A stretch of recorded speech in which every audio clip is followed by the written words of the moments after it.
Once upon a time, nestled between rolling hills in the realm of Etheria, there existed a majestic mountain known as Starry Peak. It was a place of tranquility and natural beauty, its slopes adorned with sparkling wildflowers, and its peak scraping the very heavens. Long ago, at the time when the mountains were young and the world was still being shaped, there lived atop Starry Peak a giant named Ardon. Unlike the giants of old, whose name struck fear into the hearts of mortals, Ardon was not known for his strength or his intimidating presence. In fact, if you were to ask the villagers who lived at the foot of the mountain about the giant Ardon, they would tell you tales of his gentle nature and boundless kindness. Despite his immense size, Ardon had a heart as vast as the mountain he inhabited, and his booming laugh echoed with warmth and generosity. But what truly set Ardon apart from other giants was not just his size or his laughter, but the way he treated those who crossed his path. For Ardon was a giant who valued compassion, understanding, and the simple joys of life above all else. His days were spent tending to his fields of wildflowers, picking ripe berries and baking enormous loaves of bread, which he would then share with any animal or traveler who happened to wander near his cave. Every morning, the aroma of freshly baked bread would waft down the mountainside, a comforting and inviting scent that lured weary travelers off the winding roads and to Ardon's doorstep. There they would find not only sustenance, but also a listening ear and a helping hand. Ardon's cave was a sight to behold. It wasn't just a place of shelter, but a testament to his unique character. The interior of the cave was adorned with vibrant wildflowers, and the walls were covered with intricate patterns etched by Ardon himself, each line and curve telling stories of his adventures and musings about the world. In this cozy cave, high above the clouds, Ardon found solace and contentment, living a simple life in harmony with nature. But as the seasons changed and the years rolled by, a darkness began to creep over the land, casting a shadow over the peaceful existence of Starry Peak. Now at the foot of the mountain, nestled in the valley below, lay a village known as Wind Hollow. It was a picturesque community of humble homes, lush gardens, and friendly faces. For generations, the villagers had lived in harmony with the natural world, their lives intertwined with the rhythms of the seasons and the bounty of the land. But one year, the balance of nature was disrupted. The rains that were supposed to nourish the land failed to come, and the rivers dwindled to mere trickles. The once verdant fields withered and turned to dust, and the crops that promised abundance became a meager offering. Fear and despair began to grip the hearts of the villagers as the harsh reality of their fate settled upon them. With dwindling food supplies and the promise of a bleak winter ahead, the people of Wind Hollow knew they had to take drastic measures to ensure their survival. Elders gathered in the town square, their weathered faces etched with concern as they discussed their dwindling options. The younger villagers, unable to bear the oppressive weight of their circumstances, ventured up the mountain in search of help, hoping for a miracle to turn back the tide of their misfortune. Their journey was long and arduous, the winding path leading them deeper and deeper into the heart of Starry Peak.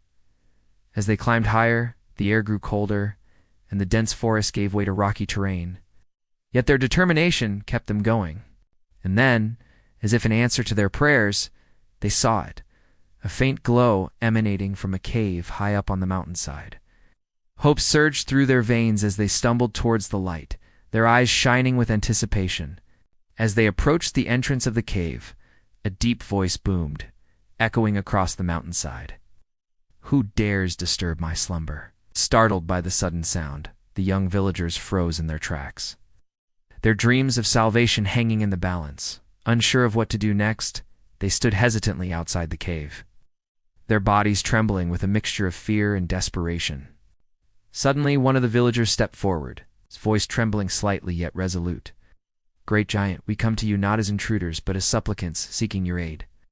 Our village of Wind Hollow is stricken with thirst and hunger, and our people teeter on the edge of despair. We humbly ask for your assistance during this dark hour." As the last words of their plea faded into the stillness of the mountain air, an eerie silence descended upon the surroundings. The villagers held their breaths, every heartbeat echoing in the stillness as they waited for the giant's response. Would he heed their desperate call for help, or would he remain indifferent to their plight? After what felt like an eternity, The giant's voice boomed again, this time laced with amusement. "So tiny mortals have come to seek my aid? Very well, I shall test your courage. If you can retrieve my hammer from the depths of the Whispering Cavern, I shall grant your village water and food until the season turns anew." Before the villagers could respond, a powerful gust of wind emerged from the cave, propelling them backward. As they tumbled down the mountainside, the giant's laughter echoed behind them, resounding through the peaks like thunderclaps. Shaken but determined, the villagers regrouped at the base of the mountain. Their quest seemed almost impossible, but hope flickered within them. The journey to the Whispering Cavern was fraught with peril. Thorny bushes tore at their clothes and the rough terrain bruised their palms. Yet they pressed on, spurred by the thought of alleviating their village's suffering. Finally, they reached the cavern's entrance. An oppressive darkness loomed before them, broken only by the faint glimmer of a light deep within. Drawing strength from their collective determination, the villagers ventured inside.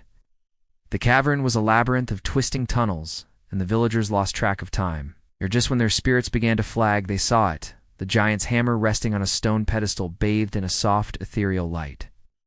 It was larger than any of them could wield, but they knew that if they could return it to Arden, their quest would be complete. But as they turned to leave, the ground trembled beneath their feet. The darkness around them seemed to stir, and a menacing growl echoed through the cavern. Suddenly, two glowing eyes materialized in the gloom, followed by the emergence of a colossal beast, its teeth bared in a snarl. The villagers panicked, their hopes of escape dashed against the rocks. Trapped and terrified, they huddled together, bracing for the worst. Just when it seemed all hope was lost, a familiar voice boomed from the entrance. "Begone, foul creature, and let these mortals pass." Startled by the sudden intrusion, the beast hesitated, its growl subsiding into a low grumble. The giant strode into the cavern, his imposing figure casting long shadows around him. With a final menacing glare at the beast, Arden dismissed it with a wave of his hand. Then turning to the villagers, he offered them his hand, his face creased into a warm smile. "Come, little ones, it is time to return." Back at the cave, Arden listened patiently as the villagers recounted their harrowing journey. When they finished, he placed a comforting hand on their leader's shoulder. "Fear not, Eldrick. I am pleased with your courage. As promised, I shall provide for your village." And true to his word, Arden set to work.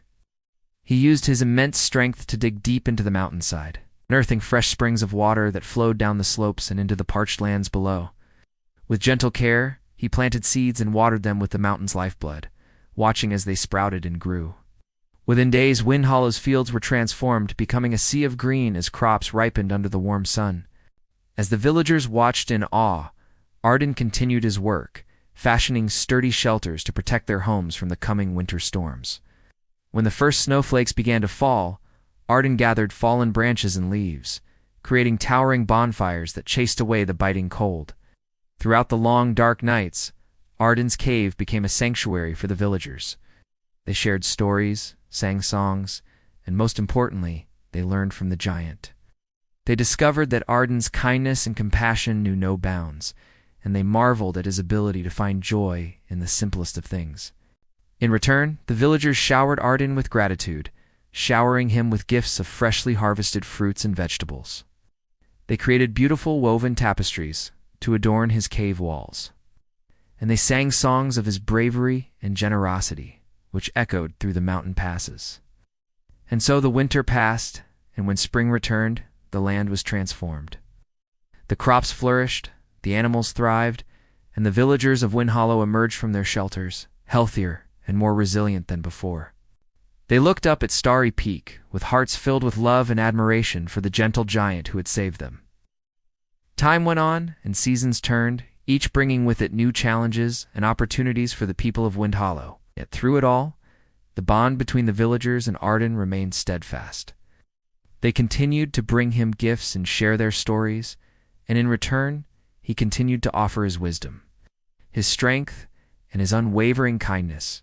Then one day, a stranger arrived in Wind Hollow.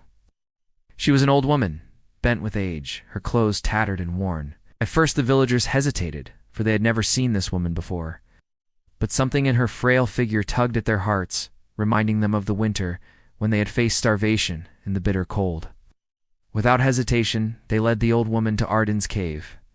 And though she was too weak to make the journey up the mountain, they carried her on their backs, ensuring her comfort every step of the way. When they reached Arden's cave, he welcomed the old woman with the same warmth and generosity he had shown countless others before her. He offered her food and a place by the fire, and as she ate, he engaged her in conversation, asking about her travels and listening intently to her stories. The old woman, sensing Arden's kindness, smiled knowingly, for she was not just an ordinary traveler. She was Enera, a powerful sorceress who traveled the land, testing the hearts of those she met. She had come to Starry Peak drawn by the tales of Arden's generosity, and she had been watching him and the villagers from afar. When she had first arrived in Wind Hollow, she had seen the fear and despair in the villagers' eyes. But she had also witnessed their courage as they had journeyed up the mountain to seek Arden's help. And now she was seeing firsthand how Arden's compassion and kindness had not only saved the villagers from physical harm, but had also healed their broken spirits. As the days turned into weeks, and the old woman recovered her strength, she spent her time in Arden's cave, learning from him, listening to his stories and soaking in the atmosphere of love and kindness that permeated the space. When she was finally ready to leave, Arden walked her to the edge of the forest, his face etched with concern. The old woman stopped, turned to him, and with a wave of her staff, her true form began to emerge. Her frail body shimmered and transformed, and before Arden's astonished eyes she rose, tall and radiant, her features ageless, her eyes twinkling with power. She smiled at Arden, her voice echoing with warmth. "You have passed my test, Arden. Your kindness and compassion have not only saved your mountain, but all of Etheria." With a flourish of her staff, she touched the ground, and from the spot where she stood, a crystal-clear spring burst forth, its waters sparkling in the sunlight. She turned to Arden and the villagers who had gathered nearby, and her gaze swept across the land. "From this day forward, Starry Peak shall be blessed with bountiful harvests and gentle rains. The river shall never run dry, and the fields shall always be green. The people of Wind Hollow shall prosper, and their laughter shall echo through the valleys." As her words faded away, the old woman, or rather the sorceress Inara, disappeared, leaving behind the faint scent of wildflowers and a sky filled with swirling stars. And so it came to pass that the land flourished under a perpetual spring. The villagers of Wind Hollow lived in peace and prosperity, and Arden continued to reside in his cave, content in the knowledge that he had made a difference in the world. To this day, the villagers of Wind Hollow tell stories of Arden, the gentle giant of Starry Peak, and how his kindness and compassion saved not only their village, but the entire realm of Etheria. And some say that when the wind whispers through the valleys, it carries the echoes of Arden's laughter, reminding all who hear it of the gentle giant who once called Starry Peak his home.